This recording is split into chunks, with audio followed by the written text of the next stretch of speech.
Folks, it's Eurovision Day. Okay, time out. For the uninitiated, which is probably most of my fellow Americans, Eurovision is a singing contest.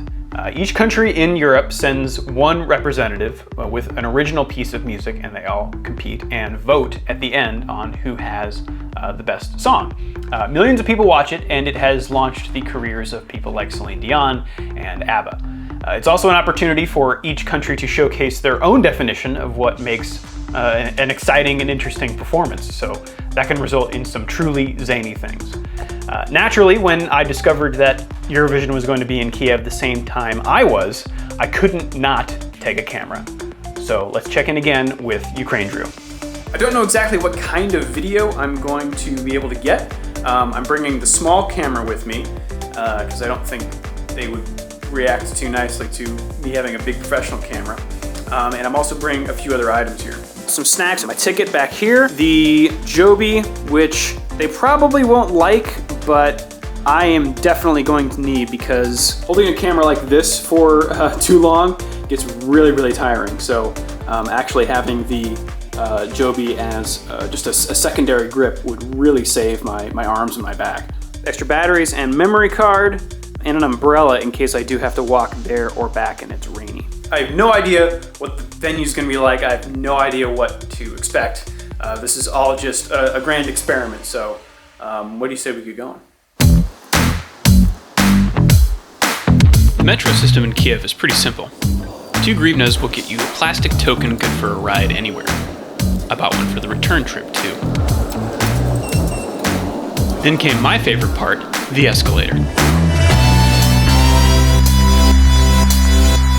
This station, Arsenalna, just happens to be the deepest metro station in the world at 105.5 meters or 346 feet. And if you like big escalators, you're in luck, because there's a second one. The station I'm looking for starts with an L. It's like Liev Driver or something. Levo Berezna. That's what I said.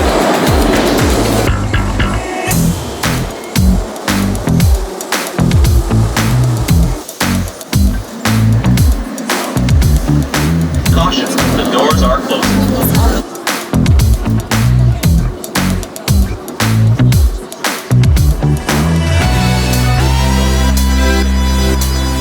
No idea where I'm going, so I'm just following everybody.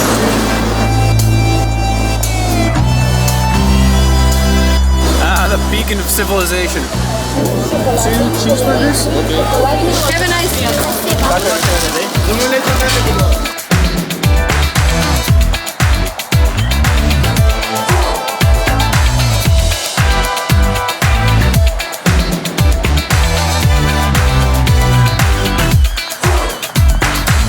So far, the following everyone strategy has been working out. They led me to coffee. And officially the smallest coffee shop I've ever been in. I got, fittingly, an Americano with a little cinnamon. After following some signs, I finally found the entrance with time to spare. They're not letting people in until 8 p.m., so it's currently 6:30, so I'm gonna hang out for a little bit. But hopefully that'll mean we get some prime spots up at the front, so we'll see. I spent the time chatting up a fellow English speaker, Rob, who had been to the semifinals and was full of tips. So what kind of a person do you think comes to Eurovision? All sorts. All sorts? Yeah.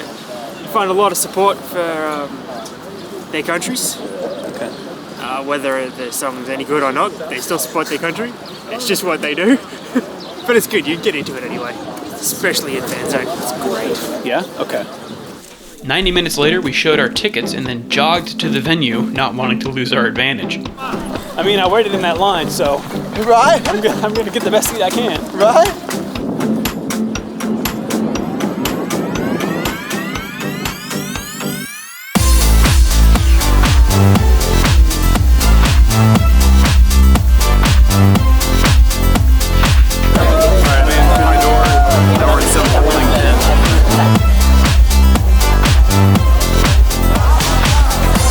It's like there were Nintendo Wii's in there or something.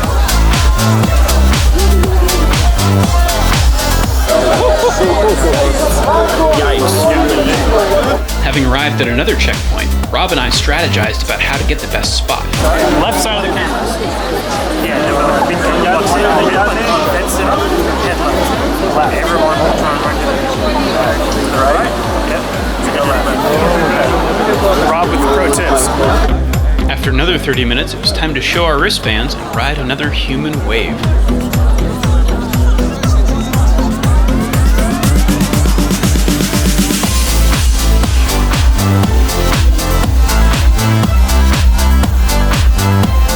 One more checkpoint to get even more wristbands. Wristbands upon wristbands upon wristbands. And we were in. Our long waits had paid off. We were about as close as our tickets could get us. This will be our seats for the night. The next 4 or 5 hours. I took some time to take in the surroundings.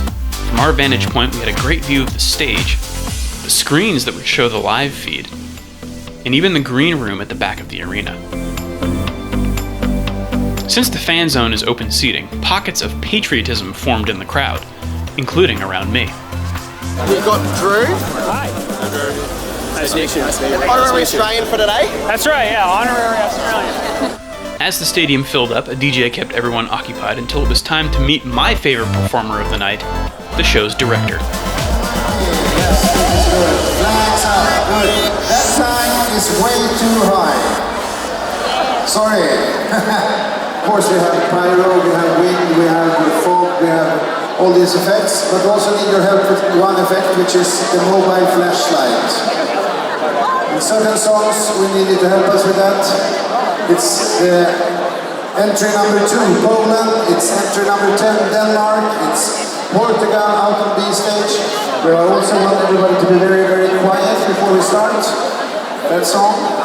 So it's no applause when we come back from the postcard to Portugal. Like a true professional, he kicked off the show with a wave and an authentic producer countdown. And we go in 5, 2, 1, here we go!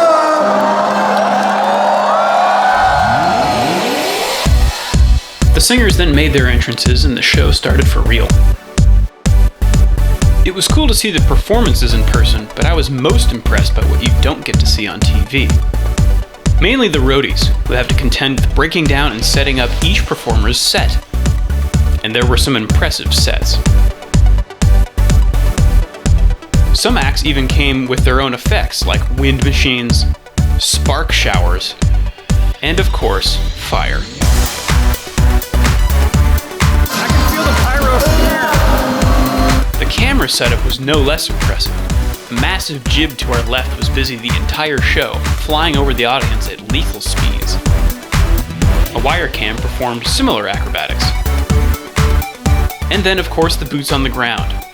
Supremely talented Steadicam operators performed orbits around the singers all night, and guys with shoulder cameras roamed the floor getting audience reactions. But between all that, there was still time to take in the Eurovisionness.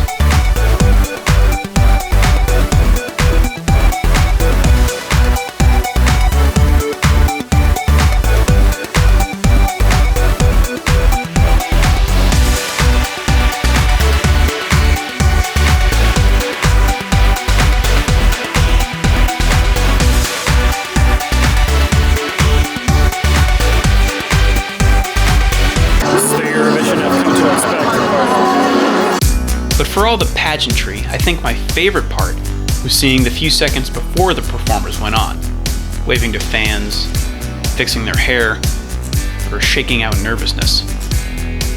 Those small moments brought a little humanity to what is otherwise a slick and glitzy pop showpiece. And finally, I got to answer my question about who comes to Eurovision. As it turns out, really positive people. The fans clapped no matter who was performing, and I didn't hear anything negative until the voting segment. First time I've heard booing at this. It seems like a country has voted for someone that they're buddy-buddy with, then booing at. By the way, the satellite delay makes it just as awkward in person as it is on TV.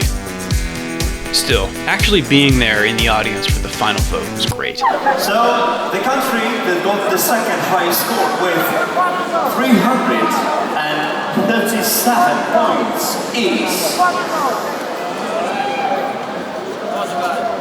Bulgaria.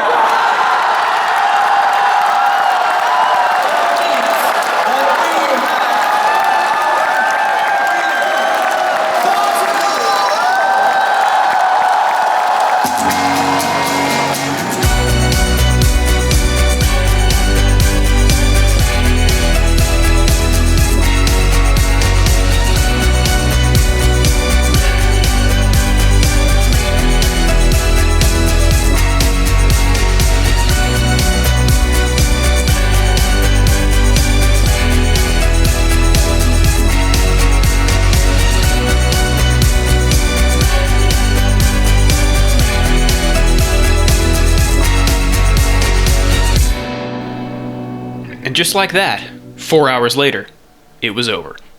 Alright, now to find my way out of here. I'm gonna follow this crush.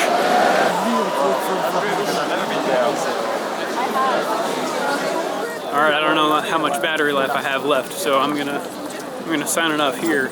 That was amazing. That was way better than I thought it was going to be. It moved really fast. I think not knowing the songs was really key because it kept everything fresh. The audience was way into it, maybe too into it. I kept making jokes and nobody laughed. Very positive, but very earnest.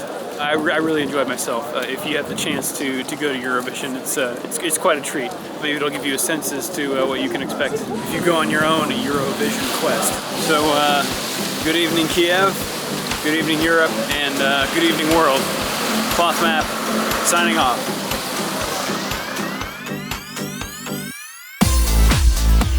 Cloth Map is supported entirely by viewers like you on Patreon. If you'd like access to behind-the-scenes notes and documents or extended cuts, or would just like to support the project, head over to patreon.com/clothmap.